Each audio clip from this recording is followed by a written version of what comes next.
Namaste, Jai Bharat. Normally, every society respects soldiers.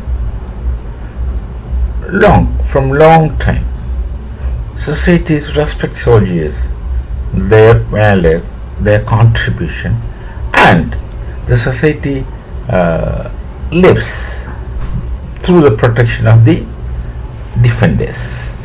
That's soldiers of all kind. But then there are times when some soldiers makes big cartoon of themselves.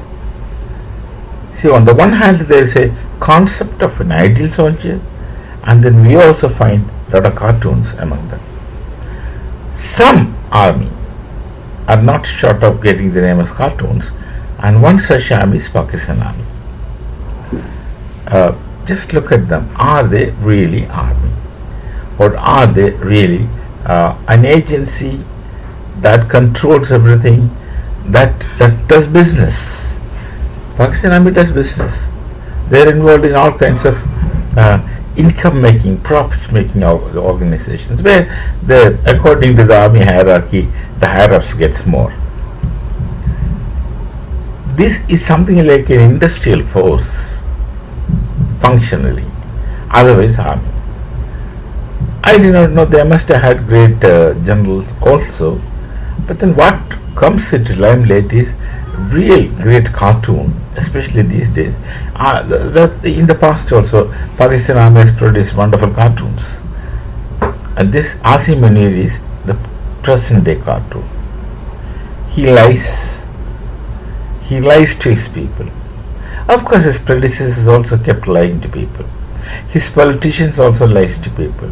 And the people do understand their lies, but then they understand little late.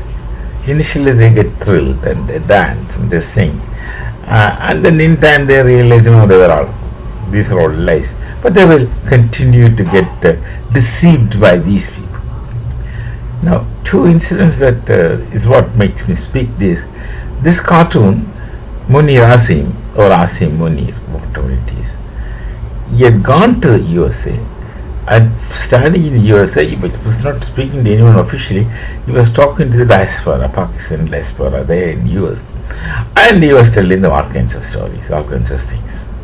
And he was telling that he will go about nuking Bharat, in the sense he'll send nuclear weapons to Bharat. And those diaspora, I don't know whether they all believed him, or they were half believing, or they were even maybe someone who was not even really taking him serious, but nonetheless he said that, which caused a lot of repercussions, because it's absolutely foolish to let an army man coming to your land and speak to another nation who is supposed to be friendly, another nation using their land. That America's responsibility, because they brought him, and there he uses that place, though he was speaking to the Pakistan diaspora, to speak against Bharat. Now, again he repeats this in another nation. I think Brazil also, I'm sure, must have forgotten. Another nation he says the same thing. Now, look at what happened to Pakistan actually.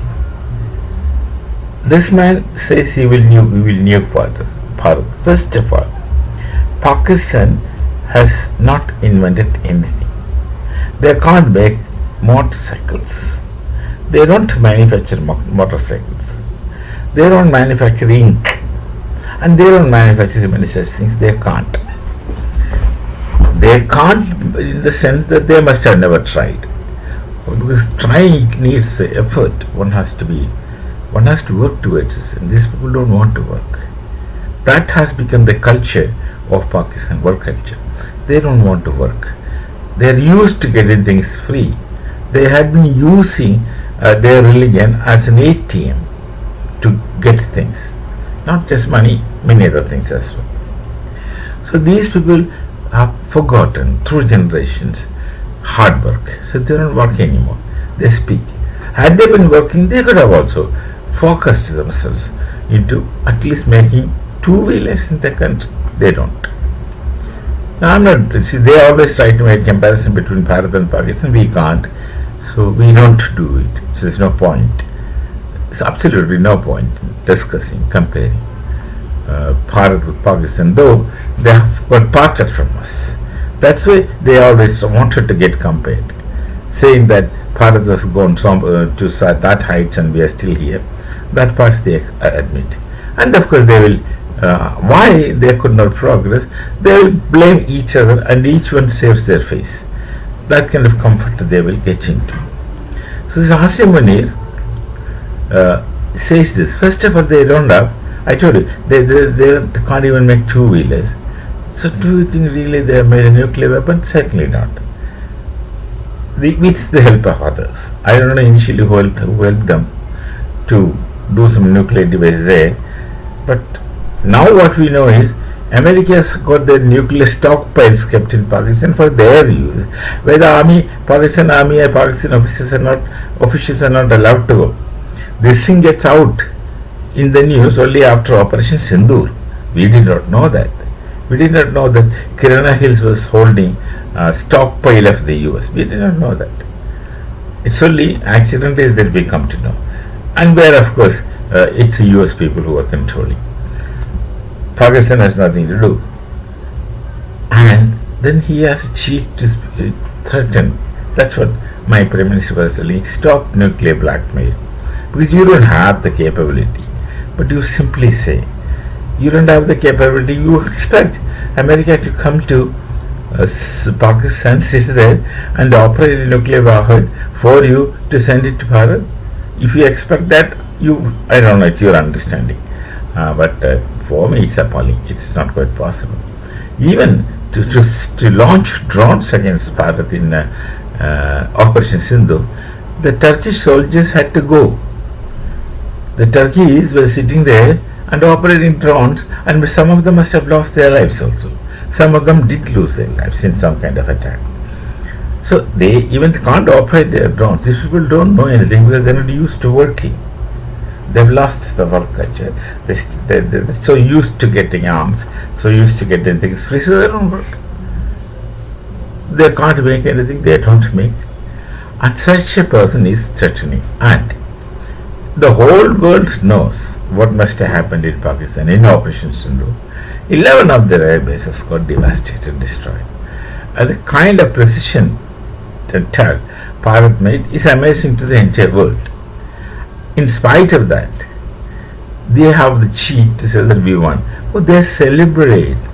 So this is actually very interestingly deceiving their own people, cheating their own people. Because see, there's a saying in Sanskrit, Yatha Raja Tatha Praja. Like the leader, the people follow. Actually, it's the opposite in today's geopolitics. As the people deserves, they get the rulers. If the people deserve better rulers, they shall produce, they shall get better rulers. If people deserve rulers like Rahul, then they get him. But it's what people are making their own leaders.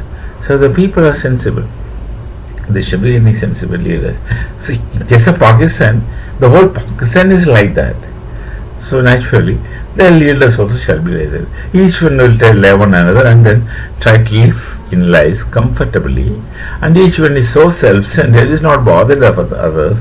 And he is only each one is concerned only about one's own comfort. So such a society, no one trusts anyone. There is no meaningful interaction, and it's real situation of anarchy. We shall meet again. Namaste. Jai Bharat, Jai Sri Ram.